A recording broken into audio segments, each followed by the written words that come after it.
Hi guys! Welcome back to my channel. Ang gagawin ko today ay magpapakita na naman ng aking malago na dragon fruits. At I'm so sad kasi papatay daw sila. Kasi mahirap talaga yung hindi mo bahay na tinitirahan mo at marami kang tanim. Ayan, nagsiselos ang may-ari. So, ito, nakakalungkot, pero wala akong magawa. So, tanggalin na lang namin dito, patayin. Yung iba, ipadala ko na lang sa sa kapatid ko doon sa amin.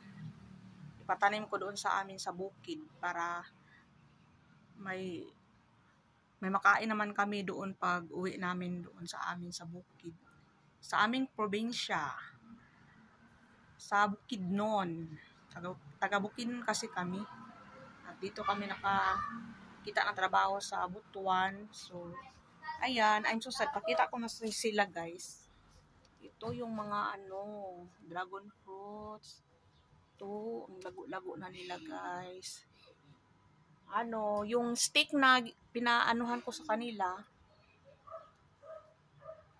nabulok. So, ito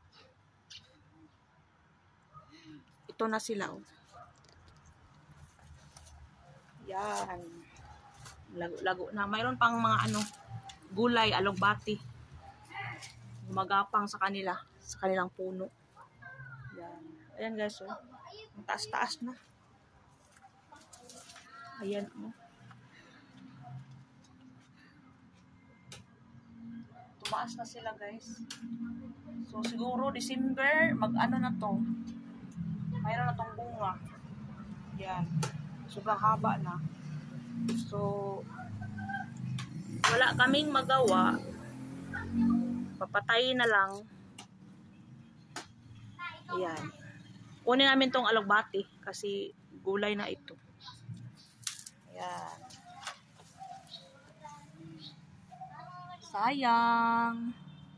Bye na, dragon fruits. Bye-bye na. Kasi tanggalin na kayo dyan. Ayan, kawawa naman. Kawawa naman yung mga dragon fruits ko. Yun lang guys. Thank you for watching. Bye-bye.